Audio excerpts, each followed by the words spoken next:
नमस्कार, मी उर्वी सावंत पंगत तुमच्या आमचीमध्ये तुमच्या सगळ्यांचं खूप खूप स्वागत करते। आता नारळी पौर्णिमा जवळ येते, तर त्यानिमित्ताने पारंपरिक रेसिपी नारळी भाताची मी शेअर करणार आहे। तर चला सुरुवात करूया। तर आता इथे मी 1 वाटी गूळ, 1 वाटी बासमती तांदूळ, 1 वाटी किसलेलं ओलं नारळ, आवडीनुसार ड्रायफ्रुट्स, 1 ते 1.5 चमचा जायफळ वेलची पूड, 2 चमचे तूप आणि ह्याच्यात मी मसाला घेतला आहे, तो मी तुम्हाला पुढे सांगते। आता इथे मी बासमती तांदळाचा वापर केलाय, तुम्हाला हवं असेल तर घरचा आपला रोजचा वापराचा तांदूळही तुम्ही वापरू शकता। आता इथे मसाल्यामध्ये मी 4-5 दालचिनीचे तुकडे, 2 लवंगा आणि 2 छोटी हिरवी वेलची असते ती घेतली आहे। एका मोठ्या कढईत तूप घालून त्याच्यात आपण दालचिनी, लवंगा आणि हिरवी वेलची घालायची। त्यातच आपल्या आवडीनुसार ड्रायफ्रुट्स ॲड करायचे, थोडे ड्रायफ्रुट्स साईडला काढून ठेवायचे। त्याच्यातच किसलेला नारळ आणि गुळाची पावडर। आता इथे मी गुळाची पावडर वापरली आहे, तुम्ही हवं तर गूळ चिरूनही इथे घालू शकता।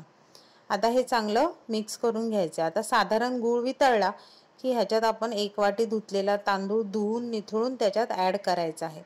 आता ह्या स्टेजला मी गॅस मीडियम ठेवला आहे आणि मीडियम गॅसवरच आपल्याला हे चांगलं परतून घ्यायचं आहे।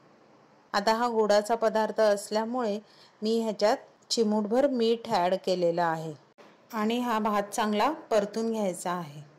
आता ह्यामध्ये मी 1 वाटी तांदळासाठी 2.5 वाटी गरम उकळलेलं पाणी ॲड केलेलं आहे। ह्याच्यात उकळलेलं पाणीच वापरायचं आहे। आता पाणी घालताना इथे आपल्याला गॅस फास्ट करायचा आहे। फास्ट गॅसवर आपल्याला ह्या नारळी भाताला चांगली उकळी आणायला द्यायची आहे। आता तुम्ही बघू शकता नारळी भाताला चांगली उकळी फुटलेली आहे। तर आता ह्या स्टेजला आपल्याला गॅस एकदम मंद करायचा, म्हणजे बारीक करून आपल्याला हा भात मुरत ठेवायचा आहे। जवळजवळ 10 ते 15 मिनिटात आपला भात चांगला व्यवस्थित मुरतो। आता इथे तुम्ही बघू शकता एक 10 मिनिटानंतर आपल्या नारळी भातातलं पाणी थोडं आटलेलं आहे। आता ह्याच्यात अजूनही थोडं पाणी आहे। पुन्हा ह्याला 5 ते 10 मिनिटं आपण झाकण लावून चांगलं मुरत ठेवायचं आहे। एक 15 ते 20 मिनिटानंतर बघू शकता की भात चांगला गुळामध्ये, नारळाच्या रसामध्ये चांगला मुरलेला आहे। आता ह्याच्यात मी 1.5 चमचा एवढं जायफळ वेलचीची पूड घालून पुन्हा एकदा आपल्याला हा चांगला मिक्स करायचा आहे आणि पुन्हा एकदा झाकण ठेवून त्याला चांगली वाफ आणायला द्यायची आहे। आता तुम्ही बघू शकता भात चांगला मुरलेला आहे, ह्यातलं सगळं पाणी देखील सुकलेलं आहे।